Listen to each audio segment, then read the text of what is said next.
whatever, Hey, right? Scott, we're good to go. You all set? Okay, terrific. We'll just step through this. I want to talk real specifically about the computers Yes. in the cars today. One of my first questions is, are you okay with an officer driving down the road and typing on a computer at the same time? Our accidents since 2009 are down 26%. The large percentage of our accidents are related to backing, over 30%. We made some significant changes in our driving policy in 2009 and again in 2010, and what that did obviously is change a lot of behavior. The biggest change was obviously the pursuit policy, and then came our just general driving policy where we, even during emergency driving, we couldn't drive over 20 miles an hour. But the change specific to the distracted driving issue was done in 2010, and what that did is make it prohibitive for an officer to type or use any electronic device while driving. And I think the point of contention here is the exception we have for emergency situations. Where in your policy, though, does it say you can't type on the computer, the department-issued computer, while the vehicle's moving? It doesn't say that specifically. It describes electronic devices, and all-inclusive in that is computers. And so it includes computers, it includes phones, it includes tablets, because obviously in 2010 technology was so fast changing, we don't have to keep updating the policy. So we wrote, and it's not just a department policy, a police department policy, it's a policy for the fire department, the same policy for code, and in all other departments are prohibited from using any electronic device while operating the car. So the exception is, I think, where the biggest part of this debate is what's an emergency situation, and when can they do it and when can't they do it. Why not be more specific about it? I mean, officers operate on department policy, police department policy, more than an HR policy. Why not be more specific? One of the things inherent in our profession is we take risks to protect lives.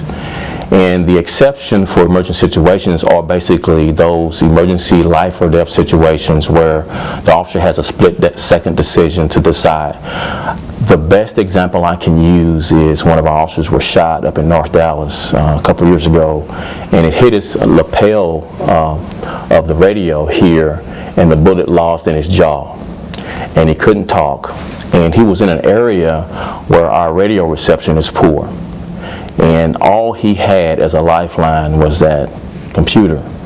And that's really the difference between, I guess, a public safety emergency situation as opposed to normal driving if you're a sanitation worker, or that we could be in those dire situations where the officer is incapacitated, or with a large department like ours, the radio traffic is such that you can't get your verbal comments through on the radio, and the computer is the only way you have to communicate that emergency situation. And I think everybody understands a more extreme situation like that. But day to day, an officer driving down the street, typing on the computer, why not say specifically in the policy, you can't do that?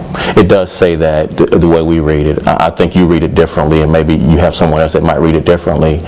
But we think when the change came through in 2010, we see the behavior where using a computer and causing an accident just hadn't been an outcome in our department, and every department is different.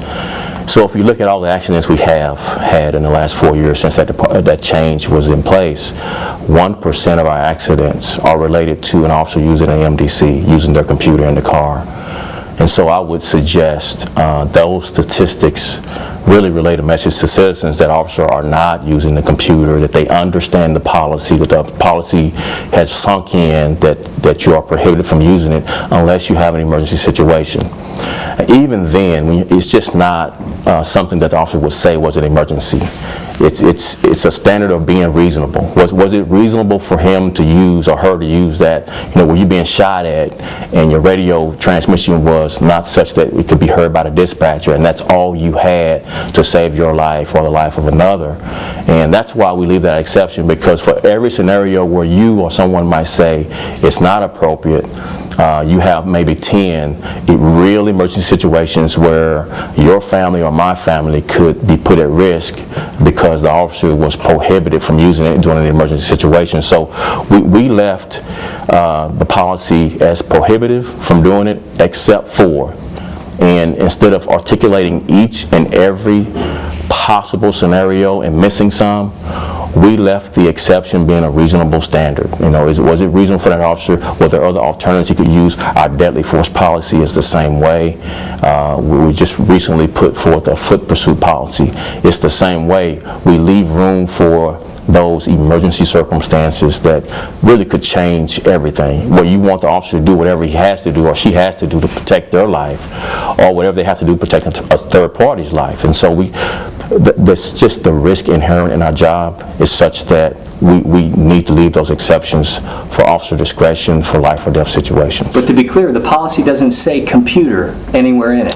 No, it says, our policy is much more broader. I think if you look at the 21st century police car, I mean, it is literally, it looks like a spaceship. You have the dash cam, which they can turn on or off. The audio is recording their conversations in the car now.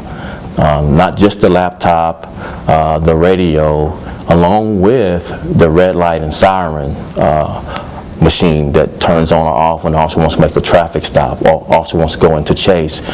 And so we try to cover all electronic devices being prohibited. Inclusive in that, and it's clear to everyone, is the computer being an electronic device. I don't know that anyone would think that a computer wasn't an electronic device. So it's, and with there's one stat that's really, I want to repeat throughout this interview for citizens to really understand. 1% of our accidents have been caused by an officer using a computer. The 30% number of our accidents are caused by officers backing up. Using the computer is not even in the top 10 of reasons for our accidents. I can go through the list. Accept that a certain number of times officers are going to crash using a computer?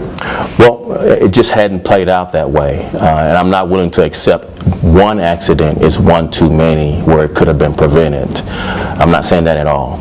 I'm saying our department is maybe much different than other departments you've looked at, and we just don't see, from our experience, officers using the computer and causing accidents. 1% of our accidents. So our struggle is this: backing up, speed, turning, even of the distractions we have.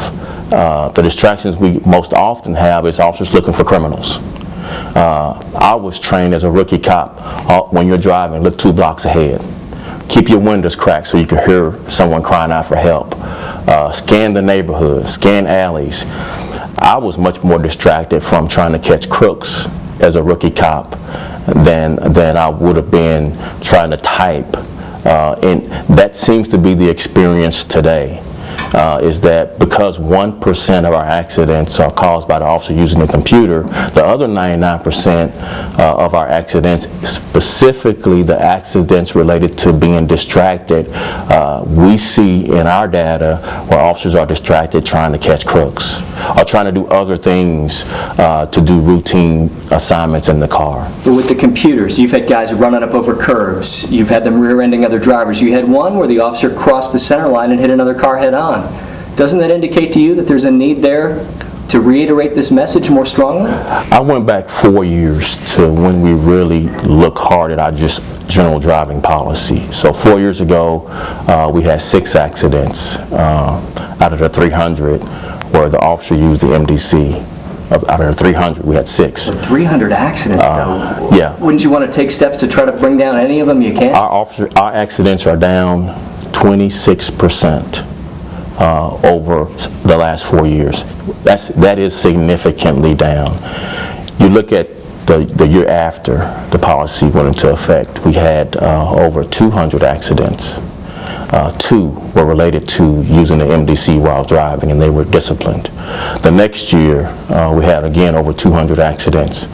3 were related to the MDC use. 30% were related to backing up, speeding, was another 20%.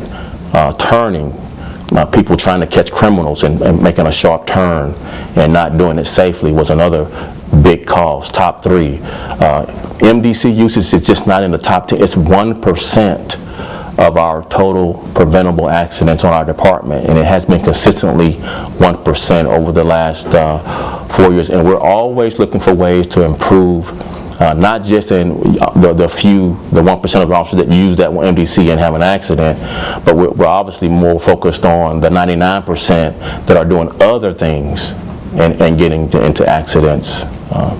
So you just don't think this is a big enough problem in Dallas to justify writing a more detailed policy? I don't believe it's what I think. I think that our accidents bear out that 1% of our accidents are related to MDC, and our accidents are down 26%. So it's not what I'm thinking or what I'm saying. We look at our officers driving on a regular basis. Officers can lose their driving privileges based on our discipline matrix. Officers can be terminated for their reckless driving.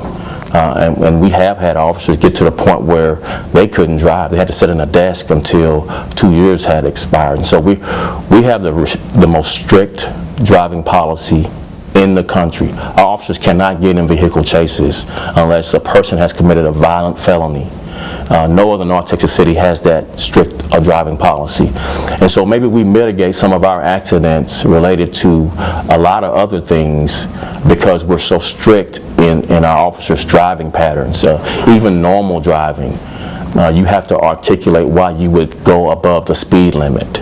So we want officers to drive within the speed limits, and we're just thinking that the data is driving us toward believing backing up, speeding, turning, or using the phone, or using the police radio. If you just for the average citizen, manipulating the radio while you're driving, the volume when you're in chase and the siren's going, you got to turn it up because you can't hear what the dispatcher's saying to you when you're driving. And when you cross a particular border, you have to change the channel on the radio.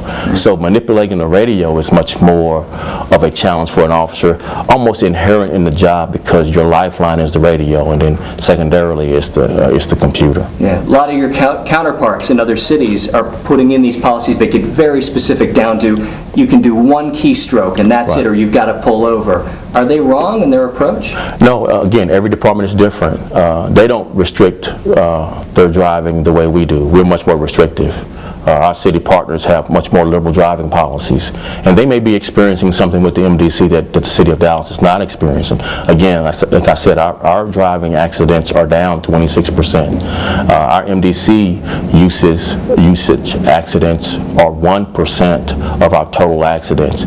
That may be much different for another city, and their policies may reflect that. And our policies try to reflect the behavior of our officers, not the kind of this, I don't think you can just paint it with a broad brush that what happens in one department happens in another department. And so we're, again, focused on what's happening here. We're always open to looking at any and all types of training that could improve our driving behavior, discipline that could improve, or technology that could improve our driving behavior. I was going to ask you about the technology piece. Farmers Branch just became the first city in this area to install a device that actually locks the keyboard when the car goes above 15 miles an hour. Are you willing to look at that kind of technology? We have looked at it. I've been on the website, noticed that you're prominently displayed on the website for Archangel. I think this is what you're mentioning, that technology. The only challenge I would say would need to be overcome by that technology is the emergency circumstance with an officer's life. He's incapacitated going 15 miles an hour. All he has is the moment to type where he is for us to save him, and for an ambulance to get to him and officers to get to him, protect him. We have that experience. That's not something out pie in the sky. 2 years ago, as I mentioned earlier, we had an officer shot as he on a bogus 911 call as he pulled into an apartment complex, and the bullet lodged in his jaw. He couldn't talk. All he had was that computer, and he was trying to back up as fast as he could because a sniper was shooting at him, and that's 15 miles, and the keyboard locks up, and now we can't find him, and he bleeds to death. That's the only challenge I think that technology had. If there was some type of easy way to override that keyboard locking, I would be okay in proceeding looking at it. But that's one of the things that I saw in my research that is a challenge for that type of technology. I'll be curious to see what Fort Worth and Farmers Branch discovered from that technology under emergency circumstances where officers have to take some risk for the greater good, to save a life, to either save their own life, their partner's life, or some citizen's life, where you may have to do some things that you would normally prohibit the officer from doing, but to save a life. Now, I think they've looked at it sort of flipping it the other way, where they've said the situation you're describing is kind of a one-off scenario where you have, it's a very rare scenario what you're describing with this officer. Not in big cities. Not in big cities. We've lost 80 officers in our city. You could add up all the cities. But I mean specifically where they're driving, as that's... No, it's very common. It's common to have these emergency life situations. We would have more emergency calls in Dallas than our area partners would have combined. Literally. We have more deadly force confrontations than our area law enforcement partners have combined. Urban centers have unique challenges that some of the suburban cities just don't have. And our life and death situations, split-second decisions, happen day in, day out. Our officers do a phenomenal job. It is almost impossible to drive that car in these emergency circumstances without expert training. And so we lean heavily on our training. And again, we have the most restrictive driving policy in the country, which helps us overcome some of the challenges maybe some of the other departments may be having, because we're dealing with so many emergency situations.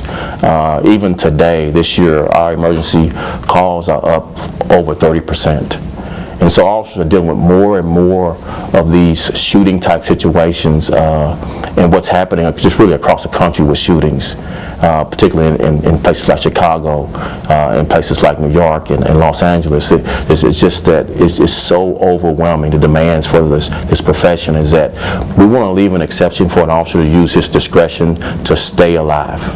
And that is so important. I don't want to gloss over that and say that's a one-off, that's an outlier. That's an everyday occurrence for the men and women in blue. It really is. At the same time, you take a risk that they may hurt somebody along the way as they're typing on that computer. That's one of the things that we've talked about recently, one of our police recruit graduations. When bullets are coming this way, citizens usually run that way away. Officers have to run toward bullets to protect lives. Risk are inherent in our jobs. I wouldn't make that a routine thing to type. I would require that officer to articulate a reasonable standard for protecting or saving a life. So to be able to do that. It would be I'm shot at. Another citizen is shot, bleeding. I can't get radio transmission. All I had was that computer to communicate with the dispatcher to get me help. It would be only those scenarios that I would accept as an exception to prohibiting using it, prohibiting typing. That's an electronic device, along with phones, texting, phone calls, everything, to save a life. I think saving a life should trump every policy you have. It should be the most predominant thing. Now, you can't be reckless, obviously. It's got to be reasonable, but saving lives, to me, trumps everything. So, and I guess it kind of gets back to my first question. It sounds like your message to the officers is you don't want them typing on that computer while they're driving unless there's a real emergency that justifies it. I think our officers understand that. Through our training, we have to go through regular training to keep our police license. We re-emphasize that. We do training at the stations. We obviously have a lot of discussions with our officers about safety.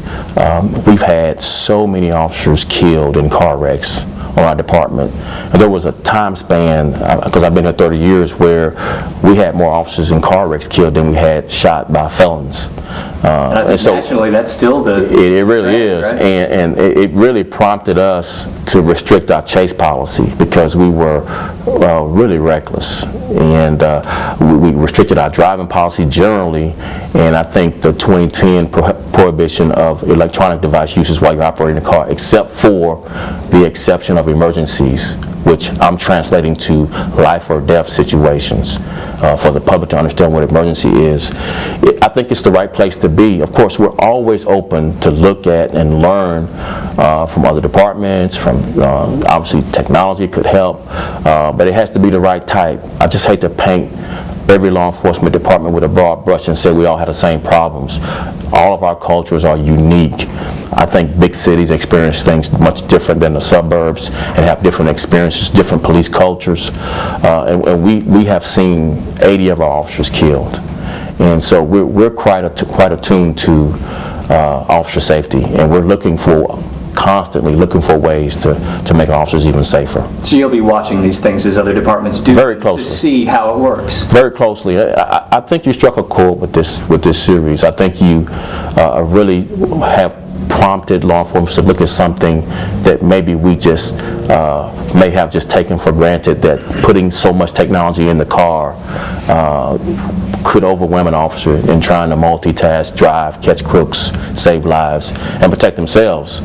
And I think it's a good look to take to see if maybe we could have some other types of things to mitigate some of the demands on an officer. But I would also suggest that protecting life should trump some of the policies, and you should leave room for officer discretion to protect his own life or the life of another. And I think some of the other cities do that too. I mean, I know the Fort Worth policy specifically says exigent circumstances or emergency circumstances or something like that. Right. Is there any harm in doing that and in putting it down more specifically? The only harm is that you're messaging the wrong thing to an officer who might be in that circumstance, worried about breaking a policy, and they lose their life. That's the only thing, and we've had those type of strict policies before. I've experienced some of that. I don't want to violate the policy, get disciplined, and so I won't do things to protect my life. And we don't ever want to get in the way and kind of make the officer so cloudy in his judgment that they can't do the right things to protect themselves or protect others. That's the only challenge I see with such a strict stance on any of our policies, not just whether you type a location or you type a license plate. If you're my wife or being kidnapped, and I think that's the car, I'm one man, I'm a single person car. I'm trying to catch up with the car, but I'm not sure it's that.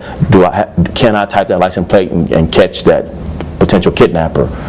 Do I try to turn around and it's gone? And now we lost your wife, or you lost my wife. There's so many nuances to our job, and again, this is not to say to an officer running license plates while you're driving is appropriate. It's absolutely not appropriate. It has to be a clear emergency, something that it will save a life, in my opinion, in my judgment, and that's the way I would rule in discipline hearing cases like this, is that, was it reasonable? Was it something that really, you had no other alternative to save this life, or the person would have, had dire consequences, obviously. So I don't take it lightly. I think it's the appropriate way to look at it at this point, and keep an open mind, I think, is where we ought to be. This is really helpful to help me understand, where you're coming from on this issue, and I appreciate that. Why have you been so reluctant to talk about this? Well, I haven't been reluctant. Unfortunately, the day that we did talk at the academy graduation, one of our officers had died off duty, and we had the funeral that day. And I grew up with their mother, and I knew the two daughters, and so I was really, really taken aback. I spent a lot of time with them after the funeral, and I was rushing to get to the academy graduation because we didn't cancel it. And you just, wrong time, wrong place we take these things so seriously when we bury officers that I get thin-skinned on that one issue. The day we bury someone, I'm just so drained emotionally. And I guess I meant before that day, we had offered a number of opportunities. Well, we still read our policy. We're still trying to understand where it's gray. We see it very clearly. It's prohibited except for emergency situations, and usually on straightforward things like that, our PIO, our Public Information Office staff, can address it with a reporter, and we usually get on down the road to something more complicated. And we got 20 reporters covering us every day, bro, and they all want to interview. You know what I mean? Right. So if I interviewed every time I got a request, I wouldn't be running the department. I'll just be interviewing. Right. And our thing, you understand, is that there are certain issues like this that are policymaker decisions, and so we feel like you're the only person who can appropriately answer it. Yeah, but we always felt like we were always very progressive in our policy making. Being we had just won an award for our driving policy, emergency driving policy, not the restrictive stuff. Right. And we had a lot of media coverage around our chase policy restrictions because it was very controversial inside our department. And so we thought very progressive, and policy is very clear. Obviously, you read it one way, and maybe your expert reads it a different way. Yeah, we think it, but with 1% of our accidents related to using the computer, I don't know how that rises to the top. I could see you coming to me asking to see something about backing, where 30% of our accidents are related to officers can't back up without having an accident. Officers can't turn a corner. Speed is still an issue.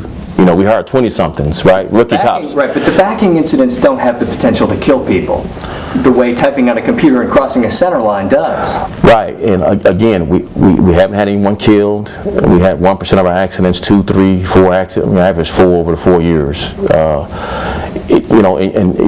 On the whole scale of things, what the priorities are. Do you focus on the 99% or you focus on the 1%? And that's kind of where our rationale is that it's a 1% issue.